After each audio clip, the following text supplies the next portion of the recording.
A dusty wind whipped through the deserted main street of Calob, California. Tumbleweeds danced across the cracked asphalt, the lone tumbleweed graveyard at the town's edge growing a little fatter with each passing gust. The buildings, once proud structures of the gold rush era, now stood hunched and skeletal, their weathered facades adorned with peeling paint and boarded-up windows. Calob was a ghost town, a monument to a bygone era where dreams of riches had turned to dust. Except it wasn't entirely a ghost town. There was Mr. Singleton. He lived in the old mercantile, the only structure in Calob that still boasted a semblance of life. A crooked wooden sign creaked precariously above the door, proclaiming in faded letters, "Singleton's Supplies, Estat 1849. Inside, the air hung heavy with the scent of mothballs and forgotten dreams. Mr. Singleton, a man whose age was as difficult to decipher as the cryptic symbols etched on the town's abandoned mine entrance, shuffled through the aisles, his gnarled fingers tracing the spines of leather-bound journals stacked on a dusty counter. He wasn't always alone. Ghosts, they said, roamed Calobog's streets at night. Whispers of miners lost in cave-ins, of prospectors driven mad by the relentless pursuit of gold, of a woman in mourning, forever searching for a love lost to the unforgiving desert. Mr. Singleton, however, paid them little mind. He coexisted with the whispers, the shadows, the occasional flicker of an unseen candle flame in a boarded-up window.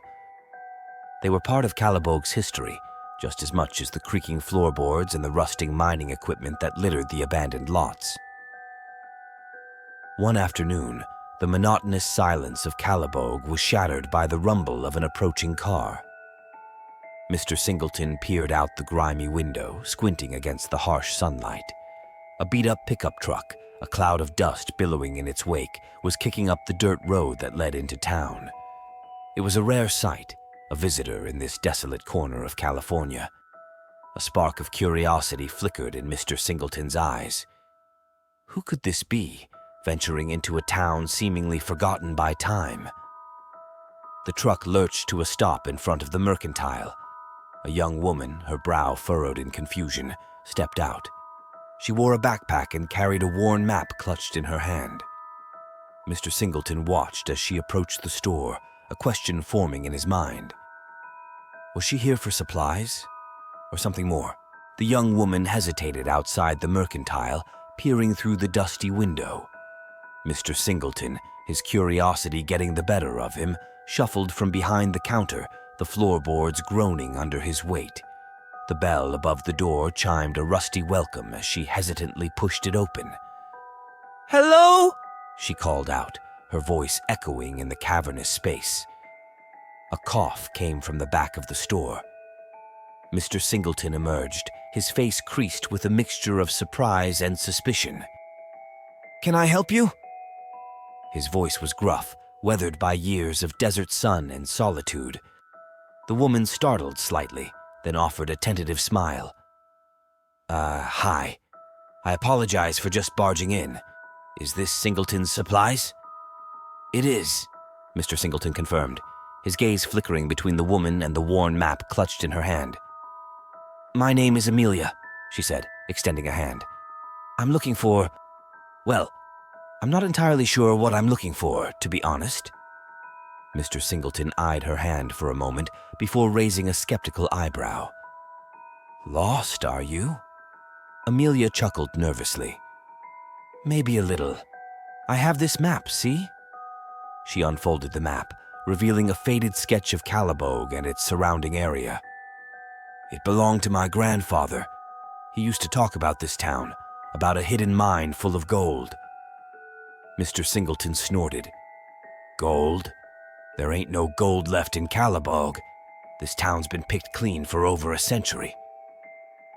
Amelia's smile faltered, but she persisted. "That's what everyone says, but my grandfather swore there was more. He said the map held the key." Mr. Singleton studied the map, his eyes tracing the faded lines. He recognized the landmarks: Skull Rock, Widow's Creek, the abandoned mine entrance. But the markings leading off the main trail, Those were unfamiliar. Strange symbols circled a location deep within the parched desert beyond the town. "This ain't no beginner's map," he muttered, his voice low. Amelia leaned closer. "Do you know what it means? Can you help me find it?" Mr. Singleton hesitated. The ghosts of Calob were one thing, but venturing out into the unforgiving desert with a map that looked more like a cryptic puzzle was another. Yet there was something about Amelia's determined gaze, a flicker of her grandfather's spirit perhaps, that stirred a long dormant curiosity within him. He sighed, the sound echoing through the dusty store. "All right," he finally said, surprising even himself. "Let's see what this map has to offer." A slow smile spread across Amelia's face. "Thank you, Mr. Singleton. I really appreciate this." Mr. Singleton grunted in response, a hint of a ghost of a smile playing on his lips. He had a feeling this would be no ordinary day in Calob. The following afternoon, Amelia and Mr. Singleton stood before the gaping maw of the abandoned mine entrance. The once bustling hub of Calob's mining frenzy now stood as a silent testament to the town's fleeting prosperity. Sunlight glinted off the rusted tracks that snaked into the darkness, a stark reminder of the countless dreams swallowed by the unforgiving earth. Amelia, emboldened by her newfound purpose, adjusted the backpack slung over her shoulder. "Are you sure about this, Mr. Singleton?"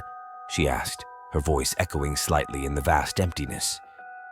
Mr. Singleton, perched on a weathered rock with a canteen gripped in his calloused hand, simply shrugged. "Your map led us here, didn't it?" His voice held a gruff indifference, but a flicker of concern danced in his eyes. Amelia unfolded the map, tracing the path with a trembling finger. The strange symbols culminated in a crude X marking the spot deep within the mine. "We need to find something here," she murmured, her gaze fixed on the map. "Find what?" Mr. Singleton rumbled, a touch of skepticism lacing his voice. "More fool's gold? A ghost of a miner long gone?" Amelia shook her head, her determination hardening her resolve. "There has to be more to it, Mr. Singleton. My grandfather wouldn't have led me on a wild goose chase." A long silence stretched between them, broken only by the mournful creak of the wind whistling through the mine entrance. Mr. Singleton stared at the darkness ahead, memories of past expeditions and near misses resurfacing in his mind. The whispers of the town's restless spirits seemed to grow louder, a chilling chorus urging caution. Finally, he sighed, a puff of dust escaping his lips. "All right," he conceded, rising from his rock. "Let's see what this map has in store for us.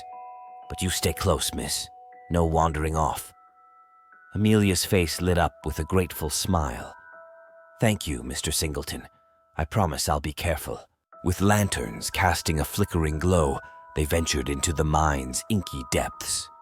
The air grew thick and stale, the only sound the rhythmic crunch of their boots on the loose rock beneath.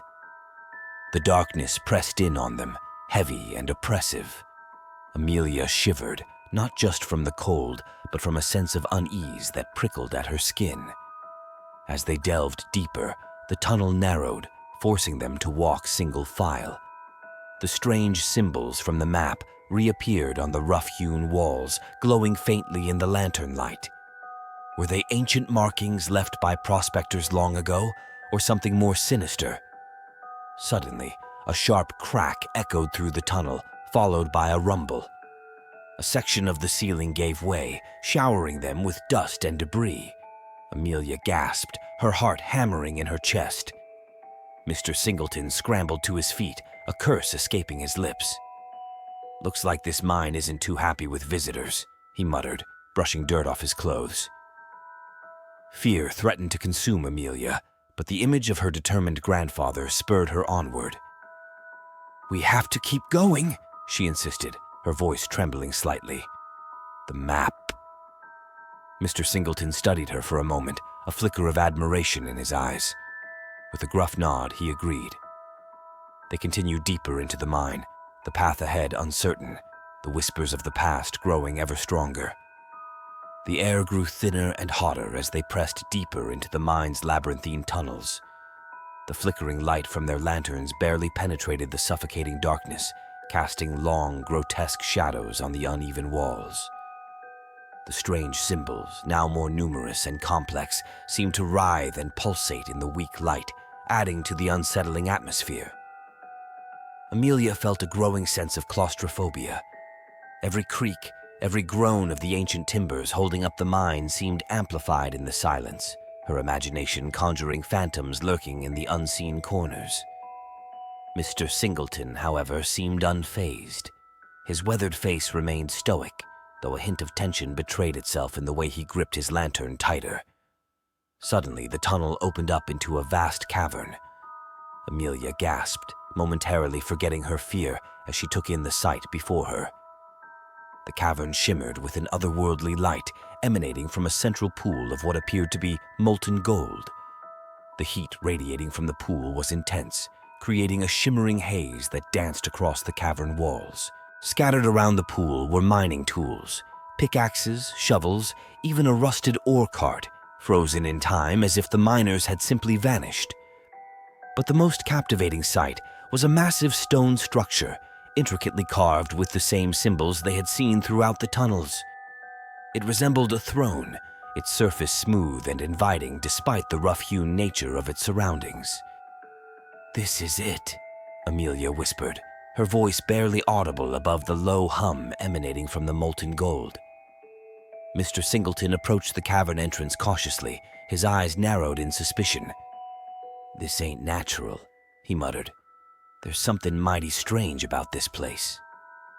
Amelia, however, was drawn to the stone throne. It seemed to beckon her, its smooth surface promising answers to the mysteries that had brought her to Calob. Ignoring Mr. Singleton's muttered warnings, she stepped into the cavern, the heat radiating from the molten gold washing over her in a wave. Just as she reached the base of the throne, the ground trembled violently.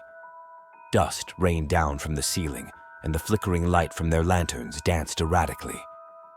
A low growl, more felt than heard, reverberated through the cavern.